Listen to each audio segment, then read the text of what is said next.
మన Varahi sales grand festive celebrations ప్రతి 10,000 రూపాయల కొనుగోలుపై ఒక బంగారు నాణెం ఉచితం. ఈ ఆఫర్ జనవరి 15 వరకు మాత్రమే.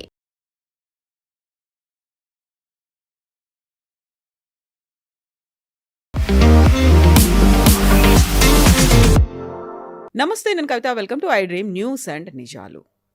చొరబాటుదారులు కేవలం బెంగాల్లో మాత్రమే ఉన్నారా? ఢిల్లీ, జమ్మూ కాశ్మీర్లో చొరబాటుదారుల గురించి ఎందుకు మాట్లాడట్లేదు?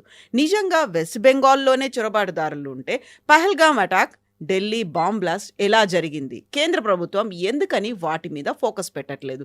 ఈ క్వశ్చన్స్ అన్ని రేస్ చేసింది west Bengal CM Mamata Banerjee. At the same time west బెంగాల్లో బీజేపీకి కేవలం 50 సీట్లు మాత్రమే వస్తాయి అని టీఎంసీ ఘంటాపదంగా చెప్తుంది. యాక్చువల్గా చొరబాటుదారులతో పాటుగా స్పెషల్ ఇంటెన్సివ్ రివిజన్ అనేది దేశవ్యాప్తంగా ఎందుకని మాట్లాడట్లేదు? అక్కడ ఉన్నటువంటి చొరబాటుదారుల గురించి బీజేపీ తక్కువగా అంచనా వేస్తోందా? మనతో పాటుగా ఉన్నారు సీనియర్ జర్నలిస్ట్ సురేష్ కొచ్చతిల్ గారు.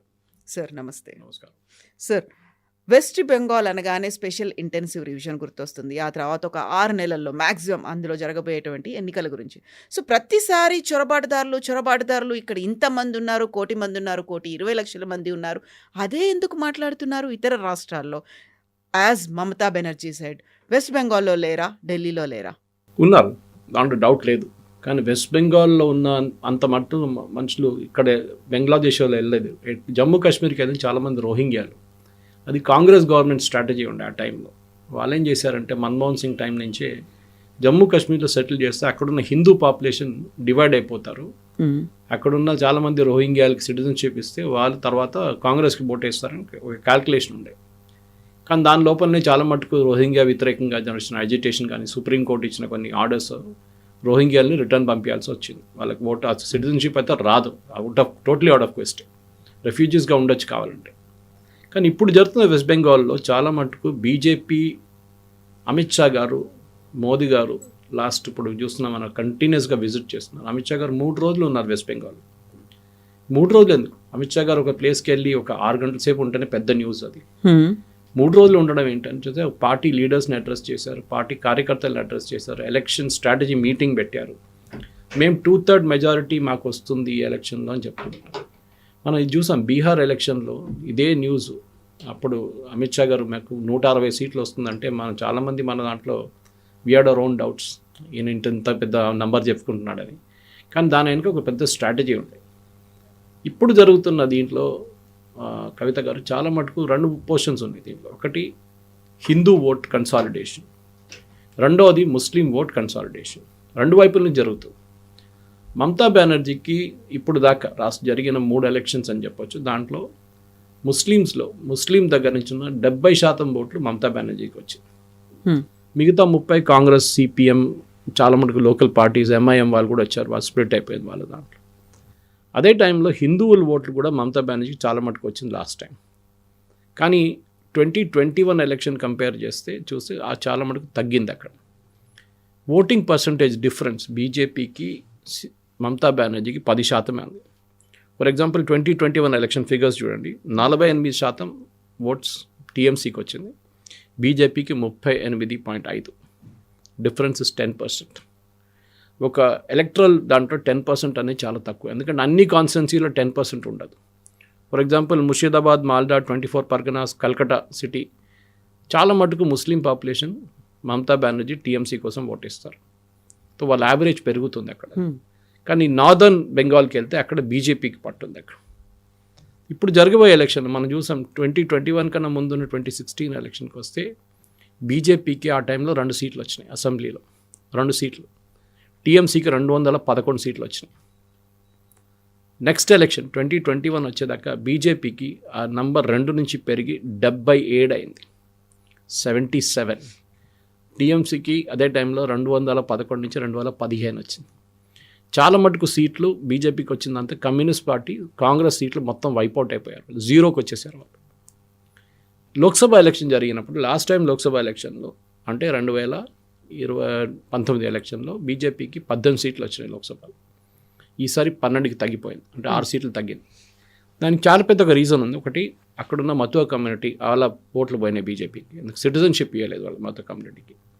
వాళ్ళు బంగ్లాదేశ్ నుంచి వచ్చిన హిందువులు వాళ్ళు ఏమన్నారంటే మేము వచ్చే ఎన్నో సంవత్సరాలు అయింది కానీ మాకు ఇప్పుడు దాకా మాకు సిటిజన్షిప్ ఇవ్వలేదు, సిఏ కింద మాకు సిటిజన్షిప్ ఇవ్వాలి, అది కూడా ఇవ్వట్లేదు అని చెప్పి కంప్లైంట్ చేశారు. కోర్స్ ఇప్పుడు ఆ ప్రొసీజర్ స్టార్ట్ చేశారు. వాళ్ళ దాంట్లో కూడా ఒక స్ప్లిట్ ఉంది. ఒక గ్రూప్ ఏమో టీఎంసీకి ఓట్ చేస్తారు, ఒక గ్రూప్ ఏమో బీజేపీకి ఓట్ చేస్తారు. సో బీజేపీ లాజిక్ ఏముందంటే మీకు ఎందుకు ఇవ్వాలి మేము సిటిజన్షిప్, మీరు వేస్తున్న ఓట్లు టీఎంసీకి వేస్తున్నారు కదా, వాళ్ళు ఇవ్వనండి సిటిజన్షిప్ అంటే వాళ్ళు ఎట్లా ఇస్తారు, సిటిజన్షిప్ ఇది central government. So Amit Shah గారు ఇప్పుడు ఈసారి వెళ్ళి ఇప్పుడు వాళ్ళకి ఒక సిటిజన్షిప్ ప్రాసెస్ స్టార్ట్ చేశారని చెప్పి అనౌన్స్మెంట్ కూడా చేశారు. 3 రోజు పర్యటనలో అమిత్ షా గారు ఒకటి పార్టీ మిషనరీ గురించి చాలా మట్టుకు మాట్లాడారు. భూపేందర్ యాదవ్ ఆయన టర్న్ అరౌండ్ స్పెషలిస్ట్, ఉత్తరప్రదేశ్ చూసాం, బీహార్ చూసాం, ఛత్తీస్గఢ్ చూసాం చాలా మటుకు, even Haryana. Bhupender senior minister, ఆయన్ని ఇన్ఛార్జ్గా పెట్టారు, ఓవరాల్ ఇన్ఛార్జ్గా. ఆయన అండర్లో చాలామంది ఉన్నారు, ఇంకా మిగతా బీజేపీ. అది కాకుండా 6 జోన్స్ 6 జోన్లు డివైడ్ చేశారు వెస్ట్ బెంగాల్లో. నార్దర్న్ జోన్ ఒకటి, Calcutta reason, 24 Parganas, Murshidabad, Malta ఇంకో డివిజన్, అట్లా 6 జోన్లుగా డివైడ్ చేశారు. అన్నిటికీ ఇన్ఛార్జ్ పెట్టారు. అగైన్ 2 సీనియర్ పార్టీ లీడర్, దాని కింద ఇంకా 30-40 మంది జూనియర్ పార్టీ లీడర్, దాని కింద కార్యకర్తలు. అందులో ఆర్ఎస్ఎస్ బ్యాక్గ్రౌండ్ ఉన్న వాళ్ళు మెజారిటీ ఉన్నారు. బీజేపీది ఎలక్షన్ మిషనరీ అంటే చాలా అవసరం అండి. వాళ్ళది ఒక కంప్లీట్ ఆర్మీ లాగా మూవ్ అవుతారు వాళ్ళు. ఇప్పుడు వాళ్ళు 6 నెలలు ఉన్నాయి ఇంకా ఎలక్షన్కి, 6 అంటే 5 పట్టుకోవచ్చు మనం, కోడ్ ఆఫ్ కాండక్ట్ అంతా తీసేస్తే. ఈ 5 నెలల్లో కాంగ్రెస్ ఎక్కడున్నారు, వాళ్ళు ఇంకా టాక్స్ కూడా స్టార్ట్ చేయలేదు. సిపిఎం ఎక్కడున్నారు, వాళ్ళు అసలు ఇంకా పని మొదలు పెట్టలేదు. టీఎంసీ వాళ్ళ ఎమ్మెల్యేస్ ఉన్నారు 215 మంది, సో వాళ్ళు న్యాచురల్లీ వాళ్ళు పని చేసుకుంటారు. బీజేపీ ఆల్రెడీ వర్క్ స్టార్ట్ చేశారు. ఇది వాళ్ళ పార్టీ మిషనరీ అడ్వాంటేజ్ అనమాట. అంటే ప్రతి క్యాండిడేట్ని ఐడెంటిఫై చేయడం. ఇప్పుడు అమిత్ షా గారు కూడా చెప్పిన దాంట్లో, కవిత గారు మీరు స్టార్టింగ్లో చెప్పారు, ఒకటి ఇన్ఫిల్ట్రేటర్స్, వీళ్ళని చున్కే నికాలుంగా అని చెప్పారు నిన్న కూడా ఆయన. అంటే ఒక్కరొక్కరిని సెలెక్ట్ చేసి వాళ్ళకి పట్టుకొని బయట పంపించేస్తామేమని చెప్పేసి. ఇన్ఫిల్ట్రేటర్స్ అనేది పెద్ద ఇష్యూ అవుతుంది. ఎందుకంటే ఆల్రెడీ 58 లక్షల మంది రోల్స్ని తీసేశారు, వాళ్ళకి రావడానికి ప్రసక్తే లేదు. In fact yesterday also election commissioner చాలా క్లియర్గా చెప్పారు. మమతా బెనర్జీ ఏం చెప్పారంటే ఆ 58 లక్షల్లో కూడా మేము అందరి కోసం మేము క్రియేట్ చేస్తాం ఫెసిలిటీ. అంటే చనిపోయిన వాళ్ళు లేసి రాలేరు, డూప్లికేట్ ఓటర్స్ని ఈజీగా తీసేయచ్చు సాఫ్ట్వేర్తోని. అది కాకుండా షిఫ్టింగ్ ఆఫ్ ఓటర్స్, అక్కడి నుంచి బీహార్కి అటువైపు వెళ్ళిపోయిన వాళ్ళు, ముంబైకి వెళ్ళిపోయిన వాళ్ళు చాలామంది ఉన్నారు. ఇట్లా 3 కేటగిరీస్లో ఉన్నారు, వాళ్ళు రాలేరు. మిగతా ఇంకొక 1 కోటి మంది ఉన్నారు. 1,10 లక్షలు ఉండే, దాంట్లో 1,38,000ని ఒక సాఫ్ట్వేర్ ఎర్రర్తో జరిగిందని చెప్పి వాళ్ళకి హియరింగ్ తీసేశారు, వాళ్ళకి అక్కర్లేదు, they will be given voter ID cards. మిగతా 1 కోటి మంది హియరింగ్స్ ఇప్పుడు నడుస్తుంది, ఇంకో నెల దాకా నడుస్తుంది అది. అండ్ ఫిబ్రవరిలో ఫైనల్ లిస్ట్ పబ్లిష్ అయింది. అమిత్ షా గారు ఏమంటున్నారంటే ఈ ఇన్ఫిల్ట్రేటర్స్ అన్నారు, ఈ మేజర్ గ్రూప్ మమతా బెనర్జీకి ఓట్ వేసేది ఇన్ఫిల్ట్రేటర్సే. ఆమె కూడా అంగీకరిస్తుంది ఇండైరెక్ట్లీ. అంటే మా ఓటర్స్ని తీసేశారు అమిత్ షా అని చెప్తున్నారు, ఎలక్షన్ కమిషన్ అని చెప్పట్లేదు. మా ఓటర్స్ తీసేస్తున్న బీజేపీ, అమిత్ షా తీసేస్తున్నారు. ఇంతగా ఆమె ఒక హిస్టారికల్ ఒక ఎపిక్లా మహాభారత్ అలా కూడా తీసుకొచ్చారు. దుర్యోధన దుశ్శాసన వస్తుంటారు మన దగ్గరికి రెగ్యులర్గా, నెక్స్ట్ 5-6 నెలలు చూస్తూనే ఉండండి అని చెప్పి బెంగాల్ ప్రజలకు చెప్పారు. దట్స్ ఎ బిగ్ స్టేట్మెంట్ కదా. గతంలో బీఎస్ఎఫ్ క్యాంప్స్ దగ్గరికి వెళ్ళకండి అనేది ఒక మహిళలకు ఇచ్చినటువంటి ఒక కామెంట్. ఆ తర్వాత తను ఒక బహిరంగ సభలో చేశారు ఆ స్టేట్మెంట్. అండ్ ఈ స్టేట్మెంట్ అనేది అంటే లైక్ బయటి వాళ్ళందరూ కూడా శత్రువుల కంటే కూడా వాళ్ళు రేపిస్టులుగా అభివర్ణించడము అనేది, ఆ సిగ్నల్స్ ఇవ్వడము అనేది కరెక్ట్. ఎందుకంటే చాలా మటుకు మనం చూస్తున్నాం బెంగాల్లో జరిగే ఇష్యూస్ కాకుండా బంగ్లాదేశ్లో జరిగిన ఇష్యూస్ మీద ఇంపాక్ట్ ఎక్కువ ఉంది కవిత గారు. బీజేపీ టీఎంసీకి నేను చెప్పిన దాంట్లో 10% డిఫరెన్స్ ఉంది. బీజేపీ 10% ఓవర్కమ్ చేయాలంటే, అంటే అదే ఇప్పుడు టీఎంసీ బీజేపీ 10% అంటే మీరు 6% ఎక్కువ తీసుకుంటే వాళ్ళు 5% తగ్గిపోతారు. Then you will go on top అనమాట, 41కి వెళ్ళిపోతారు మీరు. ఈ 10% గెయిన్ చేసే బదులు మీరు 6 నుంచి 7% గెయిన్ చేస్తే మీరు ఎలక్షన్ గెలిచేస్తారు. అన్ని కాన్స్టిట్యున్సీ ఏం కాదు, ముస్లిం మెజారిటీలో బీజేపీకి రాదు ఎట్లయినా. I'm talking of non Muslim. So BJP ఏం ట్రై చేస్తున్నా అంటే హిందూ కన్సాలిడేషన్. ఇది మనం హర్యానాలో చూసాం, కన్సాలిడేషన్ అన్నట్టు క్యాస్ట్ కన్సాలిడేషన్ చూసాం. హిందూ కన్సాలిడేషన్ మనం ఎప్పుడు యూజువల్లీ చూస్తాం, ఉత్తరప్రదేశ్లో ట్రై చూస్తాం, అది అక్కడ జరుగుతుంది యూజువల్లీ. అది కాకుండా జమ్మూ కాశ్మీర్లో జరిగింది. జమ్మూలో చాలా మటుకు హిందువులందరూ దే ఓటెడ్ ఫర్ బీజేపీ, ఎప్పుడు జరుగుతుంది అట్లా. ఈసారి కూడా బెంగాల్లో బీజేపీ ఏం చేస్తున్నారు చాలా క్లియర్గా ఉన్నారు వాళ్ళు. హిందూ కన్సాలిడేషన్ జరగాల్సింది. బీజేపీకి 70%, అంటే వెస్ట్ బెంగాల్ తీసుకుందాం, 65% హిందువులు, 35% ముస్లిమ్స్ ఉన్నారు అక్కడ. సో ఒక హిందూ కన్సాలిడేషన్ జరగాలంటే బీజేపీకి ఈ 65% మంది ఉన్న హిందువుల్లో 70% మంది ఓటేయాలి. అంత పోలరైజేషన్ అవుతుందంటారా? ఎందుకు జరగదు? బంగ్లాదేశ్ ఇష్యూ తీసి ఇట్లా ముందేస్తే అయిపోతుంది. అది పెద్ద అడ్వాంటేజ్ బీజేపీ. అక్కడ ఇంకా హిందువుల మీద దాడి జరిగితే ఇంకా పెద్ద అడ్వాంటేజ్. ఇప్పుడు చూడండి, దేశంలో కూడా కొన్ని ప్లేసెస్లో బంగ్లాదేశ్ మీద దాడి చేస్తున్న వాళ్ళు బెంగాలీలు అని చెప్పి మమతా బెనర్జీ పుకారు లేపట్టింది. Adhir Ranjan Chowdhury, who was the earlier leader of opposition in the Lok Sabha, Rahul Gandhi వచ్చే ముందు, ఆయన మోదీ గారిని కలిశారు. నేను ఆలోచించండి, ఒక కాంగ్రెస్ లీడర్ మోదీ గారిని కలవడం అంటే చాలా rare. Shashi Tharoor is an exception. With ఎవరు కలవరు మోదీ గారిని. ఇన్ఫార్మల్గా కూడా, ఫార్మల్గా ప్రియాంక వాద్రా ఆ రోజు లోక్సభలో మీటింగ్ జరిగినప్పుడు మోదీ గారు ఉన్నారు ఆ టైంలో. ఇప్పుడు ఈయన కలిసి ఏమన్నారంటే, మిగతా స్టేట్స్లో బెంగాలీల మీద దాడి చేస్తున్నారు. మనం చూస్తాం, ఒరియా పాపం ఒక ఆయన కూడా చంపేశారు, తమిళనాడులో ఒక మహారాష్ట్ర నుంచి ఆయన్ని కొట్టారు, అది కాకుండా యూపీలో ఉత్తరాఖండ్లో ఒక ఇన్సిడెంట్ జరిగింది. చాలా మటుకు జరుగుతుంది. ఎందుకంటే ఇప్పుడు బంగ్లాదేశ్ వాళ్ళ మీద కోపం బెంగాలీల మీద చూపిస్తున్నారు. మనకు తెలియదు వీళ్ళు బంగ్లాదేశ్ వాళ్ళు బెంగాలీ అని తెలియదు ఇప్పుడు. కానీ ఎవరైనా దొరికితే ఇప్పుడు ఏమంటారు, నువ్వు బంగ్లాదేశ్ అంటే వాడిని కొడుతున్నారు. అది బెంగాల్ ఎలక్షన్ మీద కూడా ఇంపాక్ట్ కావచ్చు రేపు. ఓకే, అంటే అక్కడున్న ముస్లిమ్స్ అన్ని కన్సాలిడేటెడ్ మమతా బెనర్జీకి ఓటేయాలన్నా, లేకుంటే కాంగ్రెస్కి ఓటేయాలన్నా, సిపిఎంకి ఓటేయాలన్నా వాళ్ళు డిసైడ్ చేస్తారు. ఇప్పుడు ఇటువైపు హిందూ కన్సర్న్, నేను చెప్పిన 70% మంది హిందువులు ఓటేయాలంటే బంగ్లాదేశ్లో జరిగే ఇన్సిడెంట్స్ మీద ఉంటుంది. అయితే ఇక్కడే బంగ్లాదేశ్లో అటాక్స్ అనేవి హిందువుల మీద ఎక్కువ జరిగితే అది వెస్ట్ బెంగాల్లో బీజేపీకి లాభం అనుకుంటే, అక్కడ జరుగుతున్నదంతా క్యాంపెయిన్ అంతా యాంటీ ఇండియా క్యాంపెయిన్ అనేది అవుతుంది. సో దేశవ్యాప్తంగా ఇంపాక్ట్ అనేది, భారతదేశం వాళ్ళే వచ్చి మా మీద అటాక్ చేస్తున్నారు, లేకుంటే అక్కడ ఉన్నటువంటి హిందువులు ఆ ప్రోత్సాహంతోనే ప్రొవోక్ చేస్తున్నారు కాబట్టి అంటే దేశమంతా కూడా ఒక బ్లాక్ రిమార్క్ లాగా పడుతోంది. బట్ అక్కడ జరిగే అటాక్స్ మాత్రం ఒక రాష్ట్రానికి మాత్రమే హెల్ప్ చేయబోతున్నాయి. ఎందుకంటే హర్యానా వాళ్ళని అటాక్ చేయట్లేదు కదా బంగ్లాదేశ్లో, అక్కడున్న హిందువుల మీద దాడి చేస్తున్నారు. హిందువులు బెంగాలీలు, సో దాని ఇంపాక్ట్ డిఫరెంట్ ఉంటుంది. సో బెంగాల్లో వచ్చినప్పుడు ఏమంటారంటే, ముషీదాబాద్లో జరిగిన ఇన్సిడెంట్ మన అందరూ తెలిసింది. అక్కడ పెద్ద ఘర్షణ జరిగినప్పుడు చాలామంది హిందువులు వాళ్ళ ప్రాపర్టీ కోల్పోయారు, కొంతమంది చనిపోయారు కూడా. అది కాకుండా లాస్ట్ ఎలక్షన్ తర్వాత జరిగిన హింసలో చాలామంది బీజేపీ కార్యకర్తలు చనిపోయారు. సో ఈసారి బీజేపీ ఆ ఇమోషన్ని ప్లే చేస్తున్నారన్నమాట. అక్కడ చూడండి ఏమైంది. ఇప్పుడు మీరు చెప్పిన దాని ప్రకారం హైదీ మర్డర్లో వీళ్ళేమన్నారు, వాళ్ళు భారతదేశం నుంచి వచ్చారు, భారతదేశానికి పారిపోయారని చెప్పారు ఇద్దరు. దాంట్లో ఒక ఆయన నిన్న కనిపించిండు, ఈజ్ ఇన్ యూఏఈ. అక్కడి నుంచి ఒక స్టేట్మెంట్ ఇష్యూ చేశాడు, నేను యూఏఈలో ఉన్నాను, నాకు ఈ మర్డర్తో ఏ సంబంధం లేదు, నేను ఇక్కడ 6 నెలల నుంచో సంవత్సరం నుంచి యూఏఈలో ఉన్నాను, నా పేరు ఎందుకు తీసేశారని చెప్పి అక్కడ ఉన్న యూనిస్ గవర్నమెంట్ని క్వశ్చన్ చేస్తున్నారు. ఇప్పుడు ఎలక్షన్ రాబోతుంది బంగ్లాదేశ్లో ఫిబ్రవరిలో. డెఫినెట్గా ఇప్పుడు ఖాలిదా జియా ఇక్కడ లేదని ఆ పొజిషన్కి వచ్చినప్పుడు అక్కడ బంగ్లాదేశ్ నేషనల్ పార్టీ డెఫినెట్గా వాళ్ళ మెజారిటీ వస్తుంది, దాని డౌట్ లేదు.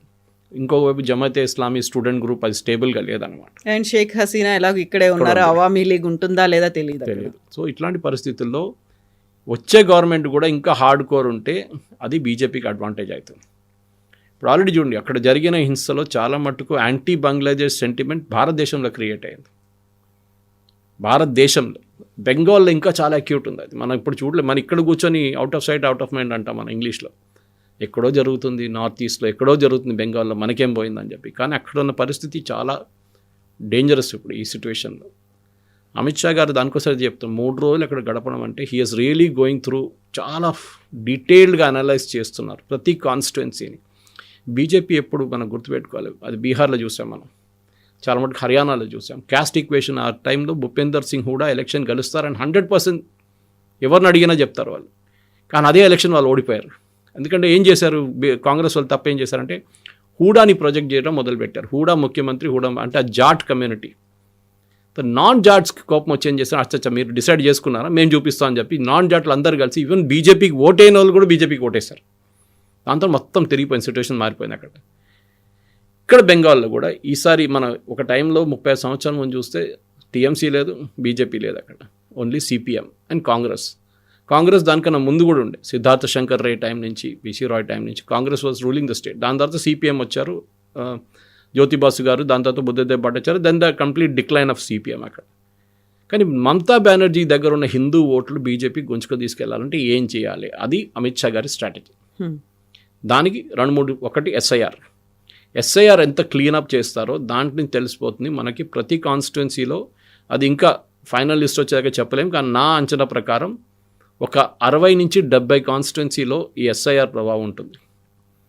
అది మైనారిటీ ఎఫెక్టెడ్ కాన్స్టిట్యున్సీలు ఎక్కువ ఉంటుందా, టీఎంసీ గెలిచిన సీట్లు ఎక్కువ ఉంటుందా, అది మనం చూడాల్సి. ఇప్పుడు దాంట్లో బీజేపీ లాస్ట్ టైం నారోగా గెలిచిన సీట్లు కూడా అక్కడ చాలామందిని ఎస్ఐఆర్లో తీసేశారు, 50 నుంచి 60 వేల మందిని. అది బీజేపీకి బెనిఫిట్ అవుతుందా, టీఎంసీకి బెనిఫిట్ అవుతుందా? ఆబ్వియస్లీ బీజేపీ బెనిఫిట్ అవుతుంది. ఎందుకంటే 50,000 మందిని తీసేసినా కానీ వీళ్ళ మెజారిటీ పెరుగుతుంది, 10-15,000 అయిపోతుంది, బ్యాలెన్స్ అవుట్ అయిపోతుంది. సో మనం చూడాల్సింది ఓవర్ ద నెక్స్ట్ 3 నెలలు డెఫినెట్గా బీజేపీ వాళ్ళ ఫుల్ ఎఫర్ట్ అక్కడ పెట్టిపోతారు. ప్రధానమంత్రి గారు టూర్ చేస్తున్నారు, అమిత్ షా గారు టూర్ చేస్తున్నారు. అంటే చాలా ఒక కంప్లీట్ ఫోకస్ వెస్ట్ బెంగాల్ మీద పెడుతున్నారు. వాళ్ళ పార్టీ మెషినరీని మొత్తం అక్కడ దిగింది. దీన్ని తట్టుకోపోతారా మమతా బెనర్జీ అని పెద్ద క్వశ్చన్ అనమాట. ఆమె last time sympathy factor gain చేసుకుని చాలా మాట. బీజేపీ చేసిన పెద్ద స్ట్రాటజిక్ మిస్టేక్ లాస్ట్ టైం 2021 ఎలక్షన్లో ఏం చేశారంటే మమతా బెనర్జీ మీద అటాక్ చేశారు. అది ఈసారి వాళ్ళు అవాయిడ్ చేస్తున్నారు. మీరు చూస్తుంటారు మోదీ గారు దీదీ ఓ దీదీ అని చెప్పి ఎలక్షన్ క్యాంపెయిన్ స్టార్ట్ చేస్తుంది. దాంతో ఈసారి వాళ్ళు దీదీ గురించి మాట్లాడలేదు, వాళ్ళు బంగ్లాదేశ్ వాళ్ళ గురించి మాట్లాడుతున్నారు.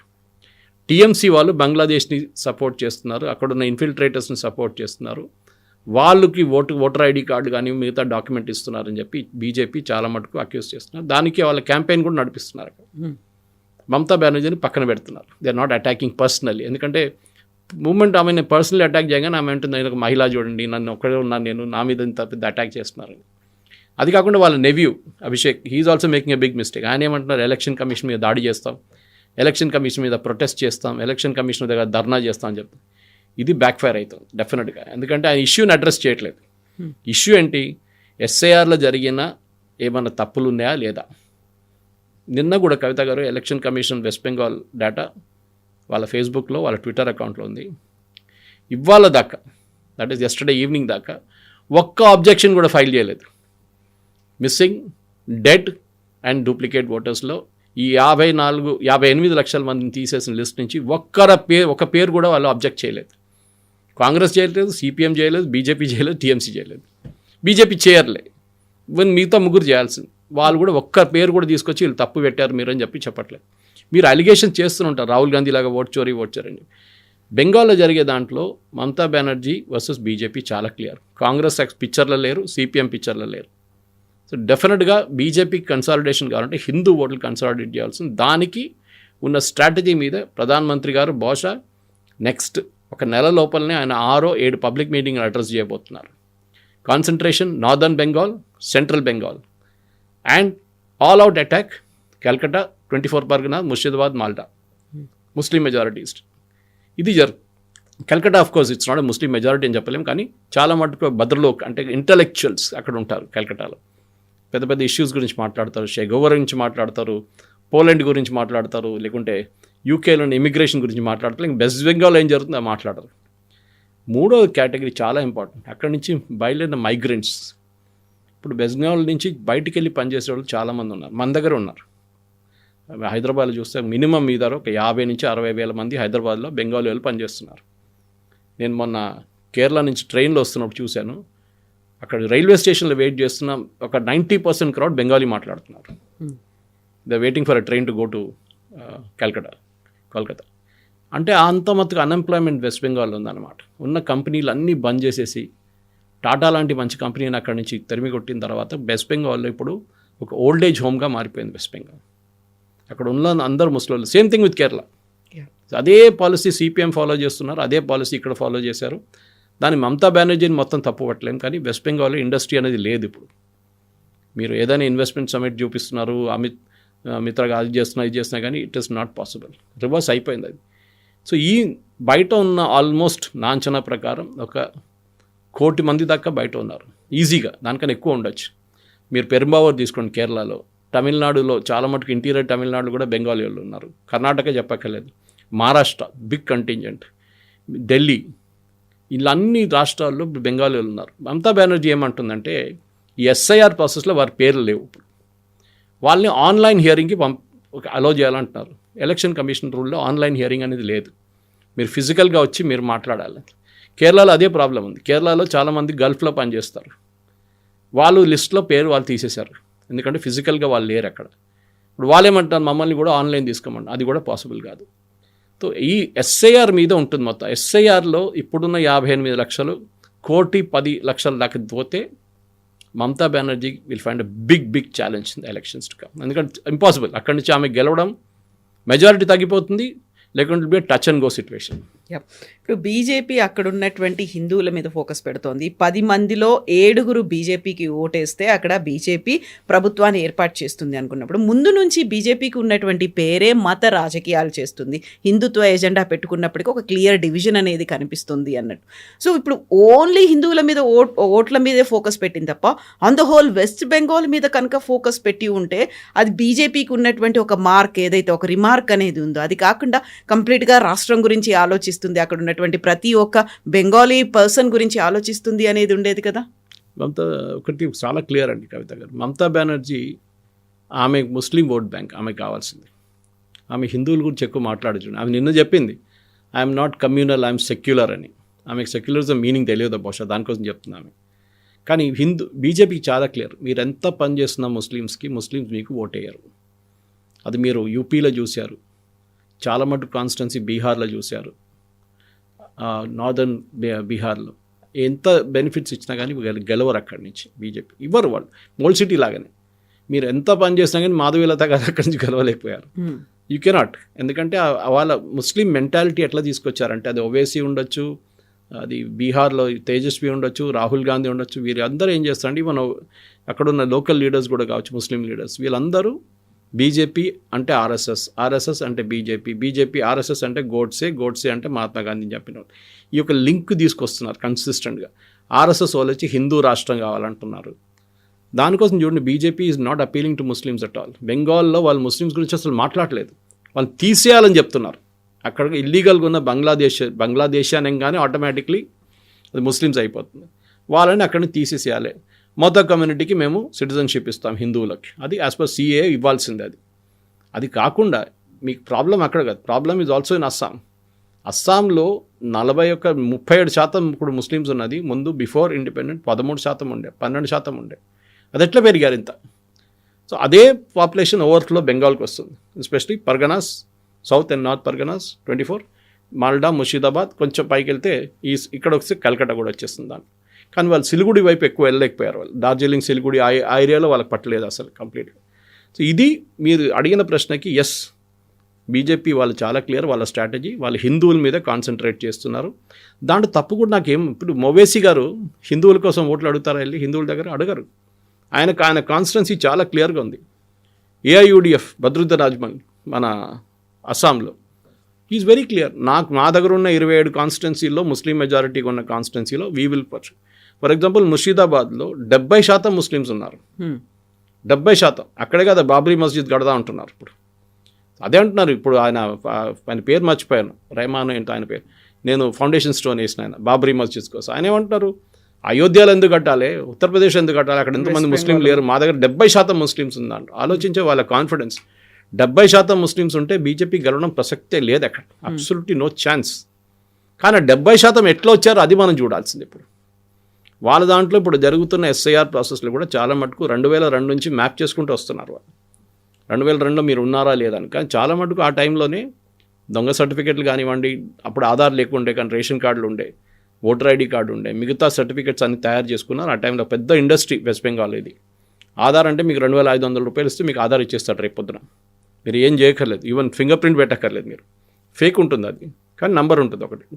ఈ పరిస్థితుల్లోనే వెస్ట్ బెంగాల్లో అమిత్ షా గారి స్ట్రాటజీ, ఆయన చాలా క్లియర్గా చెప్తున్నారు. బీఎస్ఎఫ్ వాళ్ళకి కూడా మాకు ఫెన్సింగ్ కట్టడానికి, బీఎస్ఎఫ్ని అక్కడ పెట్టడానికి బార్డర్లో మాకు భూమి ఇవ్వట్లేదు మమతా బెనర్జీ. ఆమె ఏమంటుంది, నేను భూమి ఇచ్చేసానంటుంది. సో వీళ్ళు ఇద్దరు నడిమిట్లో ఒక తొగదొడి నడుస్తుంది ఇప్పుడు. We have to see who is telling the truth. Obviously Mamata union గవర్నమెంట్కి ఇచ్చేస్తే వాళ్ళు కట్టేస్తారు కదా, వాళ్ళకేం ప్రాబ్లం ఉంది. కానీ ఇవ్వట్లేదు ఆమెకు చాలా క్లియర్ ఉంది. ఎందుకంటే చాలా మటుకు ప్లేసెస్లో ఇన్ఫిల్ట్రేషన్ ఇప్పుడు కూడా జరుగుతుంది వెస్ట్ బెంగాల్లో. కానీ ఇప్పుడు లాస్ట్ ఎస్ఐఆర్ మొదలైనప్పుడు రివర్స్ ట్రాఫిక్ నడుస్తుంది, బంగ్లాదేశ్ వైపు పారిపోతున్నారు చాలామంది. దాంట్లో మనం చూసాం కూడా చాలా మటుకు బార్డర్ క్రాసింగ్లో చాలామంది 200, 300, 400 మంది ప్రతిరోజు క్రాస్ చేస్తున్నారు. అది ఇప్పుడు తగ్గించాల మటుకు. ఎస్ఐఆర్ ప్రాసెస్లోనే ఉంటుంది మొత్తం. ఈ ఎస్ఐఆర్ ప్రాసెస్ నుంచి చాలామంది ఇప్పుడు వెస్ట్ బెంగాల్ నుంచి పారిపోయి బీహార్కి వచ్చేసారంట, కొంతమంది యూపీకి వచ్చారంటున్నారు. సో అక్కడున్న గవర్నమెంట్ కూడా డిటెన్షన్ క్యాంప్స్ గురించి మాట్లాడుతున్నారు. మీరు చూసుంటారు, ఆల్రెడీ వెస్ట్ బెంగాల్ వాళ్ళు స్టార్ట్ చేశారు. యూపీ ప్రభుత్వం బుల్డోజర్ కాకుండా మళ్ళీ ఇప్పుడు డిటెన్షన్ క్యాంపులు పెడుతున్నారని చెప్పి. ఇదే డిటెన్షన్ క్యాంప్ తమిళనాడులో ఉంది. ఎవరు మాట్లాడలేదు. స్టాలిన్ మాట్లాడరు, రాహుల్ గాంధీ మాట్లాడరు దాని గురించి. కేరళలో ఉంది డిటెన్షన్ సెంటర్స్. అక్కడున్న గవర్నమెంట్ మాట్లాడరు, వీళ్ళు ఎవరు చెప్పారు. ఎక్కడెక్కడ ఉన్నారో వీళ్ళని ఒక్కొక్కరుగా బయటికి తీసి పంపించాల్సిందే. కానీ కేరళ గవర్నమెంట్ ఒక స్ట్రాటజీ తీసుకొచ్చారు. ఇప్పుడు మొన్న నేను అక్కడ ఉన్నప్పుడు చూశాను, మేము సిటిజన్షిప్ డాక్యుమెంట్ ఇవ్వబోతున్నాం అంటున్నారు. కేరళ గవర్నమెంట్కి ఏ అధికారం లేదు సిటిజన్షిప్ ఇవ్వడానికి. Citizenship is with the union government, వాళ్ళ సబ్జెక్ట్ అది. ఈయనేమంటున్నాడు, నేను కేరళలో పుట్టాను, నేను 1962 born in Kerala in Thrissur district of Kerala.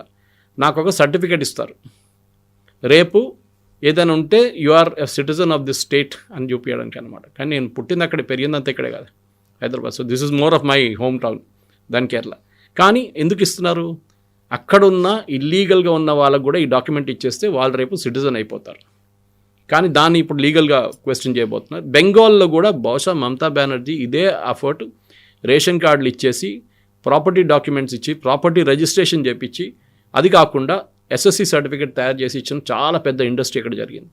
దాన్ని మొత్తం అమిత్ షా వాళ్ళ టీం సిటిజన్షిప్ లెవెల్లో కంప్లీట్గా అనలైజ్ చేస్తున్నారు. ఎవరెవరు ఉన్నారో వాళ్ళని అందరూ పట్టుకుంటారు. ఒకసారి ఎస్ఐఆర్ క్లియర్ అయిపోతే చాలా మటుకు పేర్లు బయటకు వచ్చేస్తే ఈజీగా పట్టుకోవచ్చు వీళ్ళు. సో వెస్ట్ బెంగాల్లో 65% హిందూస్ ఉన్నారు, 35% ముస్లిమ్స్ ఉన్నారు. 65%లో 70% హిందూస్ బీజేపీకి ఓటేస్తే బీజేపీ అక్కడ గవర్నమెంట్ ఫామ్ చేస్తుంది అనుకున్నప్పుడు వై టీఎంసీ ఈజ్ సేయింగ్ కేవలం 50 సీట్లు మాత్రమే వస్తాయి, ఎవరి లెక్కలు వాళ్ళకే ఉన్నప్పటికీ మేము గవర్నమెంట్ ఫామ్ చేస్తామంటుంటే లేదు మీకు 50 మాత్రమే వస్తాయని టీఎంసీ ఎలా చెప్తోంది? అది వాళ్ళు కొంత లీడర్ సుగతరావు ఎవరు చెప్పారు, జూనియర్ లీడర్ చెప్పారు. మమతా బెనర్జీకి యాక్చువల్ ఫిగర్స్ తెలుసు.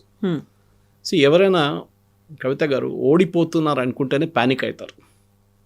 గెలిచేటోడు ఇప్పుడు ప్యానిక్ కాడు. అది ఏదైనా క్రికెట్ మ్యాచ్ ఉండొచ్చు, హార్స్ రేసింగ్ ఉండొచ్చు. మీరు గెలుస్తున్నారని మీకు కాన్ఫిడెన్స్ ఉన్నప్పుడు యూ విల్ నెవర్ ప్యానిక్.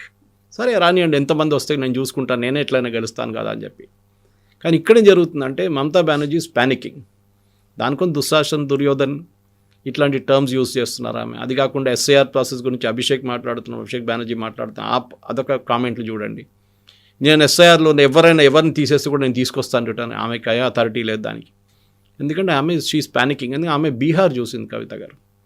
బీహార్లో తేజస్వి యాదవ్, రాహుల్ గాంధీ మేము ఎలక్షన్ గెలిచేసినాం, అయిపోయింది, అన్ని ఒపీనియన్ పోల్స్లో మేము ముందుకున్నాం, మా గవర్నమెంటే ఫామ్ అవుతుందని చెప్పిన వాళ్ళకి సడన్గా 68 లక్షల మందిని తీసేసిన తర్వాత కంప్లీట్గా ఒకవైపు ల్యాండ్ స్లైడ్ అయిపోయింది.